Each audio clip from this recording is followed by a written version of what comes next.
need you to get rid of all the leftover pizza boxes. The what? All the boxes left over from the pizza. We take out our phones.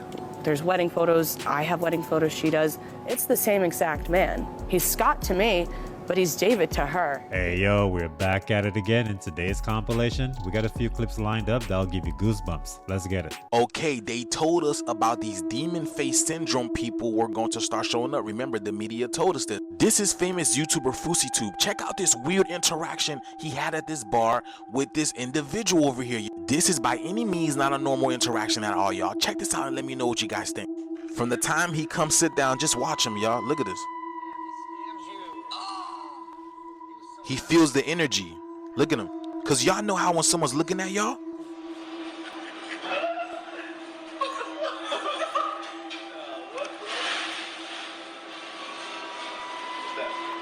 Are you good?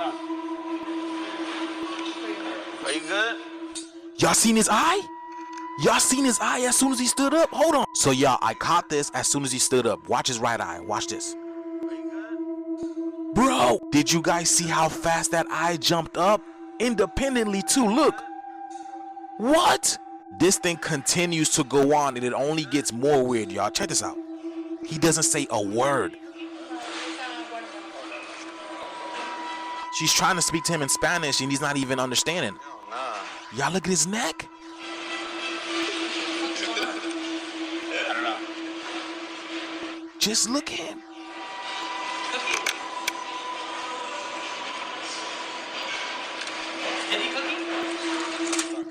Just the way that they're talking to him too. Look at the way he stares at the cookie when she offers him it. Oh my goodness. So what do y'all think this is, y'all? This is a weird interaction on all levels. I'm excited to read your comments down below and share this video. Let's get this shift. Peace in. The silence of that guy, or whatever you want to call it, was deafening, but he did an excellent job at ruining the vibe. Listen, do not entertain none of this nonsense and nothing over the phone. I'm gonna need you to get rid of all the leftover pizza boxes. The what? All the boxes left over from the pizza. All the boxes. Okay.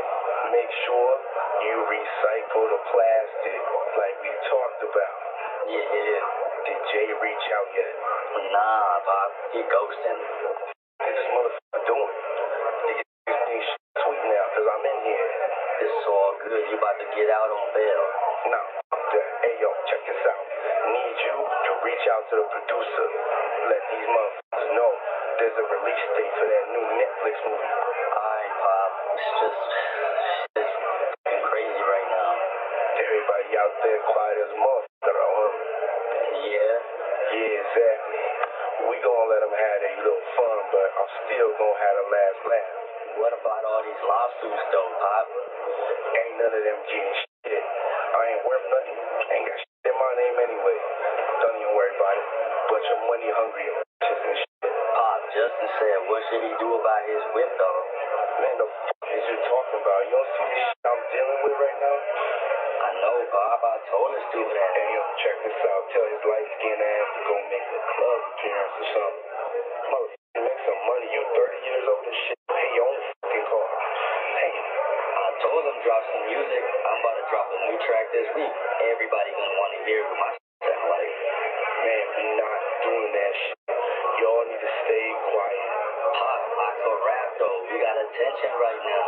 Man, just do what the I told you to do. And don't forget about the list. Make sure that shit is fucking signed. Diddy was speaking in so many codes you would have thought he went to the CIA College of Secret Lingo. But the jail correctional staff was probably confused out of their mind, like, is he talking about cheese or pepperoni pizza? Cause we're getting hungry.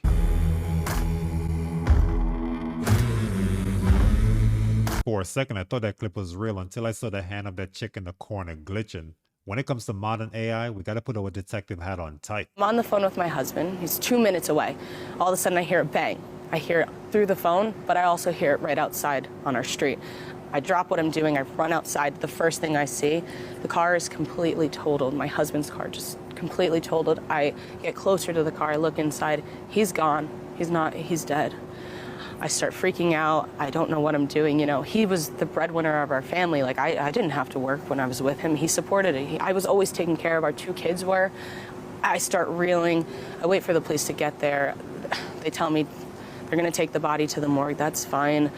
I decide to take whatever was in his car. There's a phone, there's some sunglasses, some other things. I grab all of that stuff, whatever I could. I go back inside. I start making the phone calls. I'm calling the funeral directors. Finally, I get on the phone with the one where the body is. And he tells me that some other woman came and picked up my husband's body. And he says it was his wife. And I'm like, what are you talking about? I'm his wife. I'm sitting here with 2 kids. I'm sitting here with I don't even know what to do next. So I run down to where it's supposed to be. The funeral director there tells me, no, here's the address of where it was taken. That's where the body is. It's there now. I rush over there. I'm infuriated. I'm so angry that I have to go through this on top of losing my husband. It's just crazy. So I walk in. Immediately, I see a black woman crying, sobbing over my husband, my dead husband that I just found in a totaled car. I'm angry. I didn't even know I was. I'm so angry. I'm like, I rush up to her. I'm like, what are you doing? Why would you take my husband's body? Do you not know what I'm going through? And she starts yelling back at me. And she's like, what are you talking about? I'm his wife. All of it. And I'm like, no, you're not. I am. It's getting tense. We start just going back. Finally, I'm like, look, I have pictures. I have memories. I have kids to prove it. I will show you. She said, show me then, because I do too. We take out our phones. There's wedding photos. I have wedding photos. She does. It's the same exact man. He's Scott to me, but he's David to her. And we just start questioning everything we thought we knew about him. We start thinking, I'm like, do you have documents to prove his name? There's nothing in documents that she has that says Scott, and there's nothing that I have that says David. It's like he was 2 different people. And we were left with so many questions. We start talking a little more. We realized that we don't really know what he did for work. He just traveled a lot. I never really questioned him. I didn't have to. I trusted him. And she did too, apparently.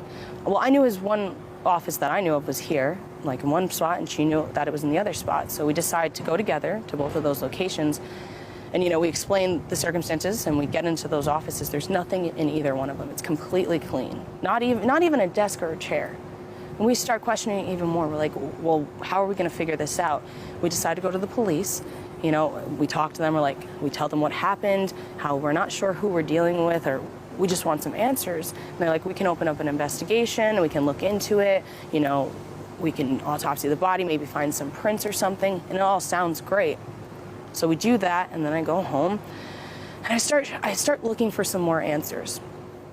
And I remember that I grabbed things from the car, so I start shifting through them, and then I see the phone that I got, and it's dead now.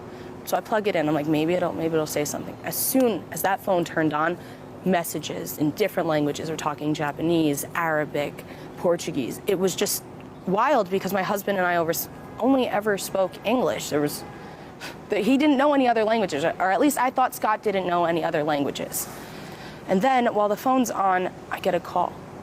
And I'm like, okay, maybe this is someone who can give me an answer. I answer it, and on the other line is a woman speaking in Spanish to me. All I know how to say is, oh, stop. That's it. So I'm like, oh, okay, let me find somebody who can speak Spanish. I run outside my house. Luckily, my neighbor's gardener was out there. He speaks Spanish. I'm like, look, can you please help me? I don't know Spanish. I need you to translate this for me. I just lost my husband. It's very important. And he of course says yes. So he's translating for me. And it turns out that the woman on the phone, she lives in Colombia. Apparently she's also his wife. And on top of that, she has 3 kids with him. It got to a point where I was like, I'm not getting any answers on my own. So I decided to give the FBI a call because obviously the police weren't going to be able to help me, because on top of everything, I get another call from a funeral director saying somebody took his body now. So on top of that, but this time he can't tell, he doesn't know where it is. He doesn't know who took the body. It's not another wife, it's just gone. So I call the FBI and I'm like, look, I tell them everything that happens, one on top of the other. I'm like, I have this phone. It's getting messages. It's getting so many messages in different languages. I don't know what to do. I just want help finding out answers. And the FBI is like, okay, here's what we're going to do. We're going to come tomorrow. We'll pick up the phone. We'll open our own investigation. We'll look into it. Thinking finally someone's going to, it'll be nice knowing at least something. Who was he? Was he Scott? Was he David? Was he someone else? So I put the phone down. I leave it there. I go to sleep for that night. It has to be about 12:40 a.m. The doorbell rings, and I'm thinking, I know they said tomorrow morning, but I wasn't really thinking at all, I guess. I get up, answer the phone, I'm like, maybe it's the FBI. As soon as I open the door, there's a gun in my face. And I couldn't see past the gun, but I know there were two men there.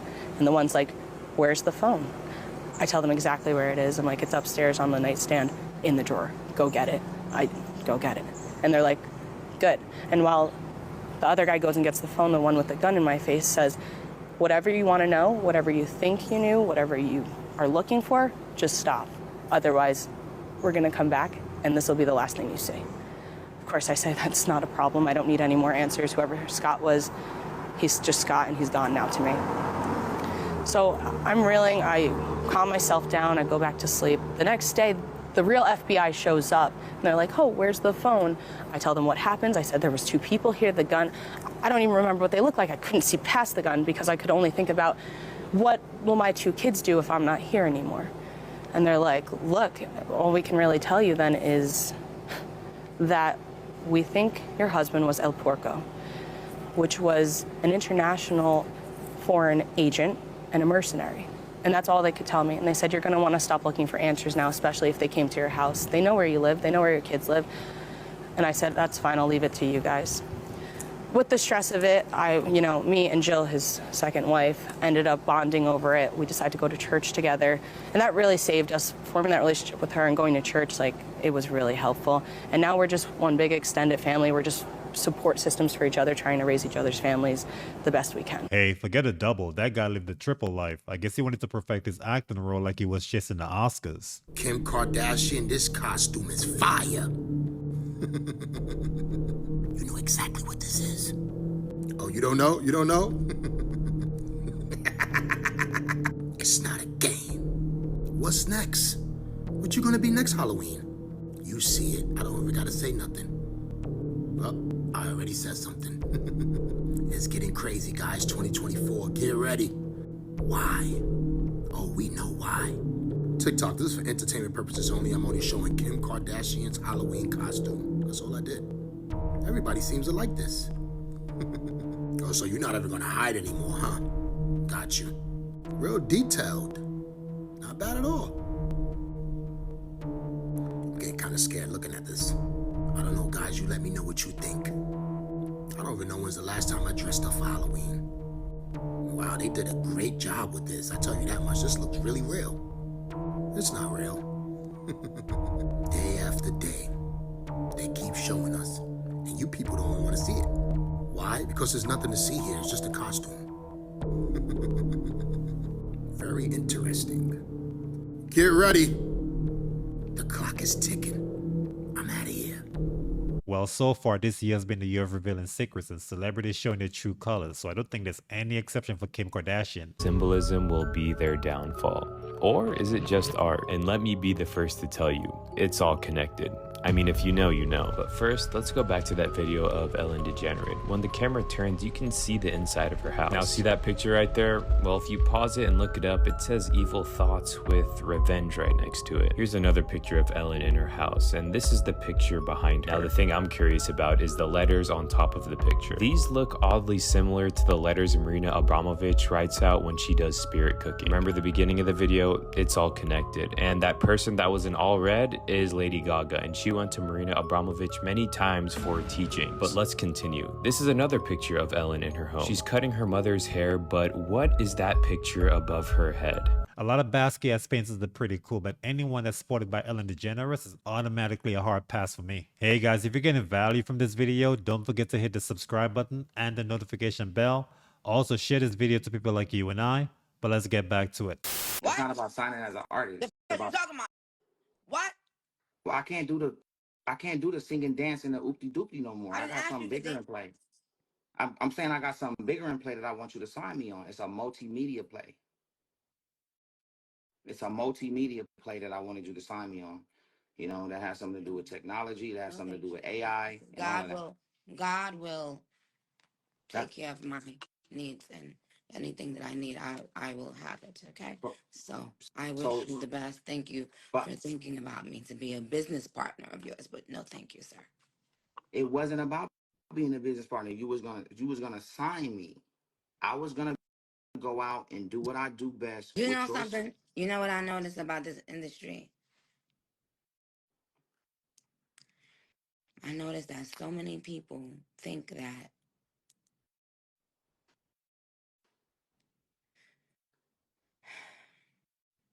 like, don't do that to me. Don't say what you about to say. That's on, cause I don't want to be hurt with what you gonna say, cause I'm really a barb. This will be like, this will be heartbreaking. Please don't hang up on you know me. what it Like is. You know what? don't hang up You know either. what it is. Just end me. I just don't. Let me tell you something. For Ray J as a grown man to call himself a barb is borderline cringy, but I have a strong feeling he'll be next in line to audition as Nicki's backup dancer. Places that are forbidden to visit. Coca-Cola's vault. One of the most heavily guarded secrets in the world is the Coca-Cola recipe. It's stored in a special vault at the World of Coca-Cola in Atlanta, Georgia. The secret has been kept by Coca-Cola for over 125 years, and the security measures around the vault is going to keep it that way. They actually do allow visitors to see the vault and tour the museum, but no one will ever be allowed to enter the vault itself. Like and follow for more videos like these. Based on that security detail, Coca-Cola ingredients looks more classified than Chick-fil-A sauce. I would just say that I consider the hearing today my last act of service as a public servant for the United States of America, and I'll give you my professional opinion. I was an intel professional for our country for many years, and I would give recommendations, and I'd also look at indications and warnings. So I would offer this to the American people as my warning to them. Since this is a warning to the American people, I say, I personally have no confidence that the FBI will rein in its own conduct. I've been persecuted along with Garrett, Steve and Kyle, and countless other whistleblowers. It is my opinion that the Bureau used reprisal and fear to control the workforce. It has been a seemingly effective tactic. I personally believe that there are no current effective checks and balances against them conducting lawless action with any type of correction in a legitimate time frame. I welcome the work of the IG, but I think any type of lawless action, there's no legitimate time frame to rein them back in. Their ability to overclassify information can allow them to stonewall forever. To the American people, you have a duty as a citizen to vote, and I strongly urge you to do so. It's how you participate in the American experience. I know people have doubts about election integrity, but you must vote. It is your claim. Stake your claim and don't forfeit it willingly. Have your voice heard. My other recommendations are in the natural order. First, vote. The second is the Second Amendment. Arm yourself and know how to defend yourself. Make 3 to 4 friends in your neighborhood and promise to come to each other's mutual aid in times of hardship. And during the Great Depression, people stocked up a pantry. So I think that's a good practice, especially in our economic times, and make sure you have 3 to 4 months of food. And as a person of faith, I'd say pray the rosary, go to the First Friday devotions. That's for everybody, all my brothers and sisters of all faiths, and I know I'm Catholic, and read the gospel of our Lord and Savior, Jesus Christ, and live it every day. And that's all I have to say. Thank you for the time. You know, Mr. Allen, the fact that there are servants like you who have borne up under persecution that a lot of political leaders in this country do not care about is the thing that heartens the American people, and I'm confident the American people will resolve the situation. You have to be cut from a different cloth to speak against the FBI and their dirty deeds, but more power to him. You think that I could be an Illuminati member? I think you potentially could be an Illuminati member, Dr. Phil. I don't think that you get this amount of power and influence and media coverage without taking a deal. With who? The Illuminati. They would come and say, Dr. Phil, we can offer you all the money, we can offer you power, we can offer you influence. You just need to take a deal with us. Could I be wearing a mask? You could. Could I get up and look? No, how are you gonna look? I'm just gonna... Yeah, go ahead. What do you think? I think that the technology is so advanced. Let me tell you, sister, if I was wearing a mask, it wouldn't look like this.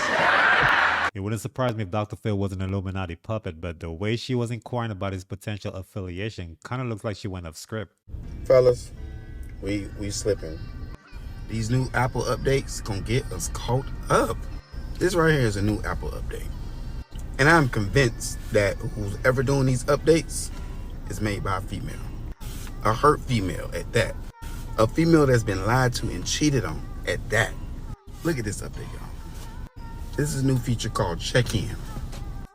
It'll let your girl know what route you took to get home and how long it took you to get home.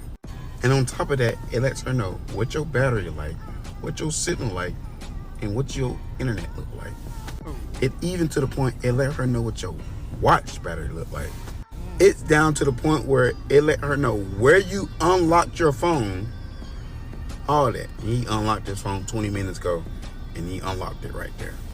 Ain't no more disconnecting your watch so she can't track your watch. Oh, he removed his watch 10 minutes ago, and the battery was still good. Ain't no more, baby, my battery died. I'm sorry, I fell asleep at the homie house. Nah, she see what your battery look like. Ain't no more, baby, I ain't had no signal. She know what your signal look like. Wow. Fellas.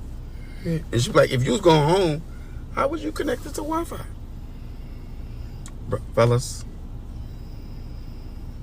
it's a trap. It's a trap.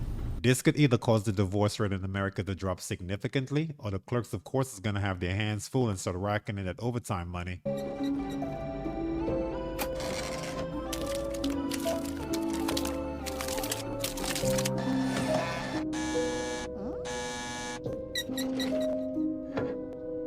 Our first Thanksgiving since Homer passed away. More turkey, please. Thank God we still have his hologram. I think Bill Gates watched that episode on repeat and came to the conclusion that 3D printed food was the way to go. Are these the trumpets they speak? Did you see that? About in the Bible? Y'all check this out. What is that noise?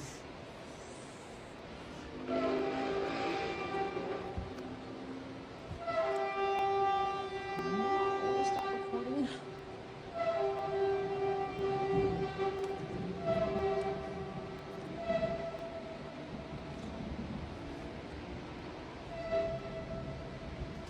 This definitely weren't the trumpets mentioned in the Bible because the whole world would have heard it, but my guess is this could have been tornado sirens. So Denver Airport. There is a very disturbing theory about that place. No one knows why it was built. Denver already had a perfectly functioning airport downtown, but they decided to spend $2 billion more than expected and 2 years over the expected finishing date. It's got a 5-story underground facility. Isn't that weird? People say it's a doomsday bunker for those in power. However, officials claim it's only a baggage system unused throughout the airport. There are some eerie paintings displaying like destruction and a sort of apocalypse. It has monsters too. Also, there's a blue horse statue, and it's labeled Lucifer. It has glowing red eyes and it's 30+ feet tall. When it was being built, the artist died as an instrument holding the head of the horse fell on him. It killed him instantly. They still went on to finish it though. Another weird thing is that the airport has 2 secret runways, allegedly used by the government. The theory goes on to say that there's a time capsule from 1994 buried inside, and it can't be opened until 2094. That might explain all of these secrets. If there ever comes a day when you forget how bold the dark side is, remember exhibit number 1. But naming the blue horse Lucifer is super wild. This is really wild. The UFO stuff is coming to light. We're kind of preparing the U.S. population, at least, and by extension, the world population, into that reality that there is a presence here, and that we need to explain this presence. Because if they show up and we continue to do what we did before in previous decades, and they show up, there will be mass panic. But if you understand that these are real, and we have 5 years from 2022, or maybe now 4 years, if they come in 2027, for the U.S. government to prepare the people about what is up there.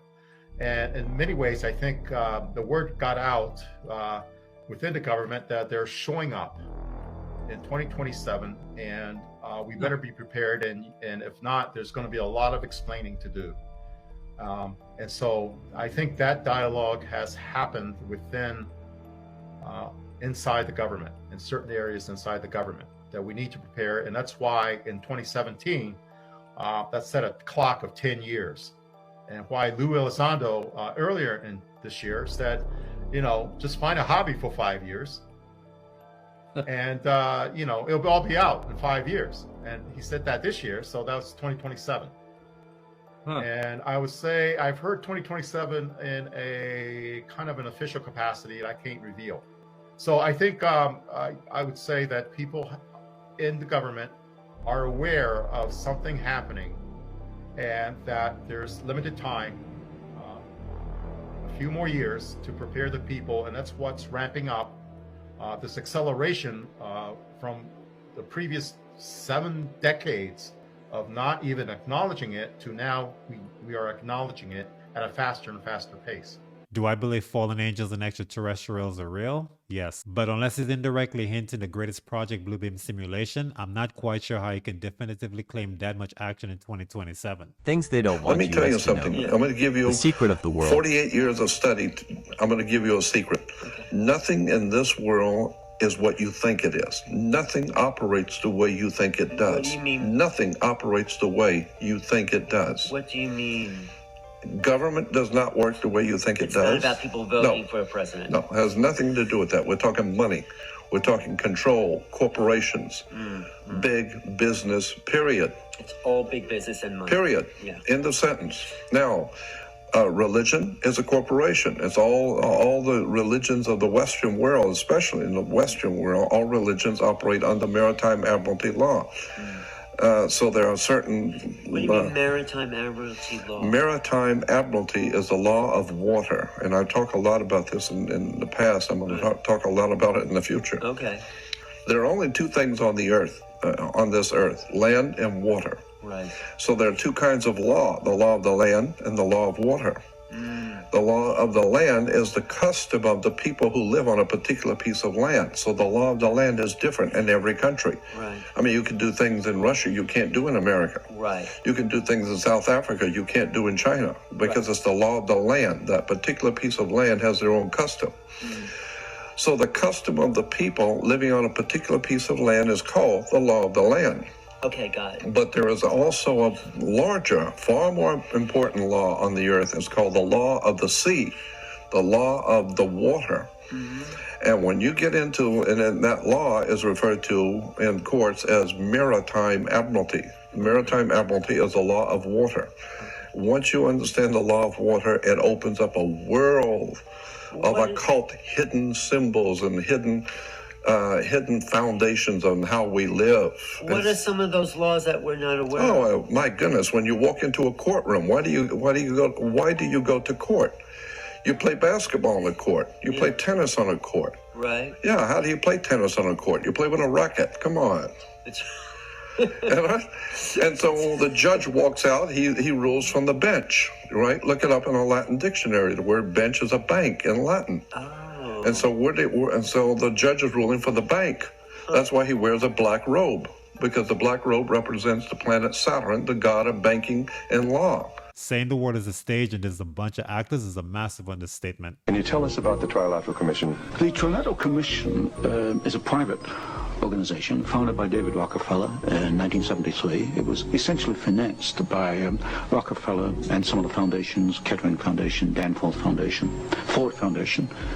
Ford Foundation was a very major contributor. And the stated objective is to encourage discussion amongst what they call the trilateral regions. I should point out that of the 300 members, 1/3 come from the United States, 1/3 from Japan, and 1/3 from Europe. But in effect, I find that the actions of the Trilateral Commission are very much self-interested on the part of the international banking community in New York. I'm not surprised the Ford Foundation is the major contributor to the Trilateral Commission. It all makes sense when you have the founder of Ford Foundation being the son of Henry Ford, the founder of Ford Motors. Alright guys, that's it for the video. Don't forget to sub up, but be good, be safe, and I'll see you in the next one. Peace.